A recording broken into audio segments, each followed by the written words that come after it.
नमस्कार, योगा में लाइव पर आपका स्वागत है। ऋषियों की कहानियाँ मैंने पहले भी सुनाई हैं, आगे भी सुनाता रहूँगा। मुझे भी अच्छा लगता है अलग अलग ऋषियों के बारे में आपसे बात करना और उनके अनुभवों को आपके समक्ष लेके आना, आपके साथ साझा करना। आज एक ऐसे तपस्वी की कहानी सुनाने जा रहा हूँ जिसको उसके तप ने तपस्वी बनाया। तप तपाता है तभी कोई तपस्वी बनता है। बिना तप के तपस्वी नहीं माना जा सकता और तपस्वी ही बाद में ऋषि कहलाते हैं। सुनिए बहुत सारी कहानियाँ, आपने भी मैंने भी।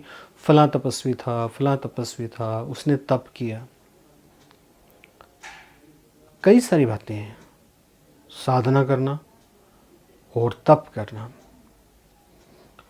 जो साधना कर रहा है दूर बैठकर, क्या वो साधक है या वो तपस्वी है? साधक अलग है, तपस्वी अलग है। साधक का मतलब जो साधन के माध्यम से अपने मन को साध रहा है, और तपस्वी जिसने मन को साधना शुरू कर दिया और अब उसके मन ने रिएक्शन देने शुरू कर दिए। उस जैसे हम किसी मान लीजिए कि शेर को पकड़ते हैं। शेर को पकड़ लिया आपने अपने हाथों से, अब शेर भी तो रिएक्शन देगा ना।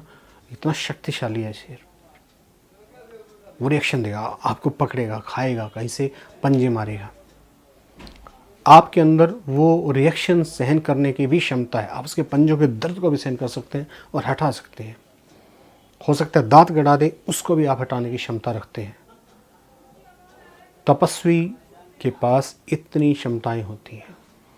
अगर इतनी क्षमताएं, भारत में इतने सारे जो है एग्जाम्पल हुए हैं जो अपना हाथ जो है शेर के उसके अंदर, मुंह के अंदर डाल देते थे।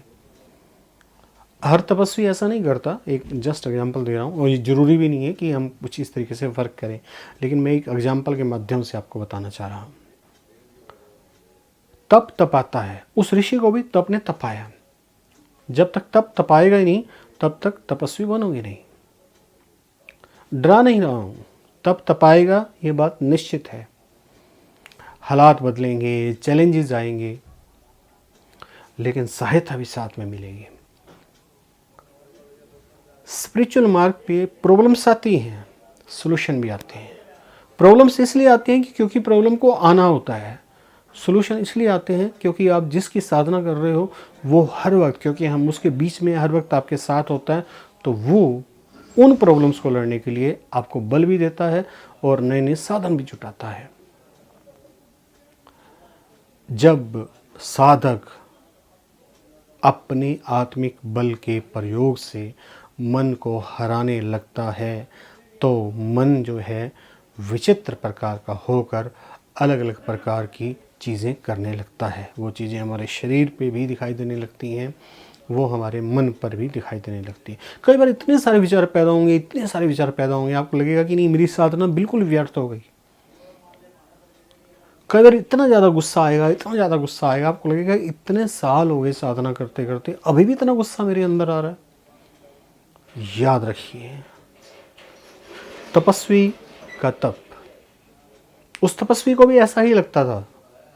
अचानक बहुत सारा गुस्सा आ जाता, अचानक बहुत सारा प्यार उमड़ता, अचानक करुणा आ जाती, अचानक गुस्से से मन भर उठता। कभी ईश्वर के प्रति गुस्सा, कभी सिस्टम के प्रति गुस्सा, कभी आसपास वाले व्यक्तियों के प्रति गुस्सा। फिर समाधान भी आता था। चिंतन, शास्त्रों का पठन, ओम की उपासना, इस तरह के समाधान आते थे। लेकिन ये तप जो है उसकी एक्सपीरियंस को बढ़ाते थे, ये तप जो है उसकी क्षमताओं को बढ़ाते थे। ये तप ऐसे नहीं आते हैं। पहले आप मन को काबू करते हैं, जोर लगाते हैं। जोर लगाने का मतलब हाथ से जोर लगाना नहीं है। जोर लगाने का मतलब है आप साधक हैं, साधनाओं का जोर लगाते हैं। अलग अलग मेथड जो हम भी आपको प्रोवाइड करते हैं उनकी हेल्प लेते हैं। फिर आपका मन आपके कंट्रोल में होना शुरू हो जाता है। फिर मन अपना कमाल दिखाना शुरू करता है। वो दिखाता है कि मैं कितना ताकतवर हूँ। हालांकि वो डर रहा होता है आपसे, काबू आ चुका होता है। काबू में आने के बाद ही शेर बहुत छटपटाता है, अपनी ताकत का पूरा इस्तेमाल करके दिखाता है। किसी भी जानवर की बात कीजिए। अब वो मन की छटपटाहट, वो उसका जो उसका अहंकार है, वो बहुत कुछ दिखाता है, लेकिन डरने की बात नहीं है। इस वक्त ईश्वर का जो ओज है, आपका आत्मिक बल बहुत ज़्यादा बढ़ चुका होता है, वो आपका कुछ नहीं बिगाड़ सकता। तपस्वी के साथ भी ऐसा हुआ।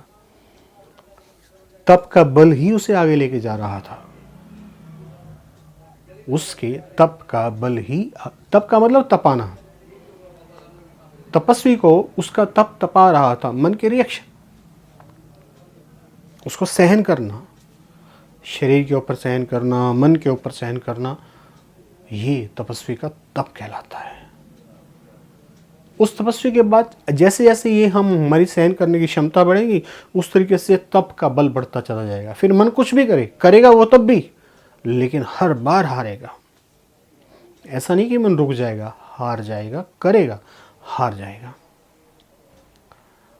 तो साधना केवल साधना नहीं है, उसके बाद भी पड़ाव है कुछ।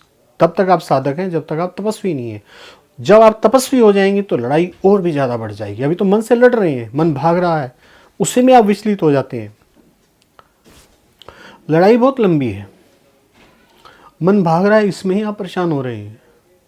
अभी तो लड़ाई बहुत आगे है, अभी तो मन रिएक्शन भी देगा। अभी मन ने रिएक्शन देने तो शुरू किए ही नहीं है।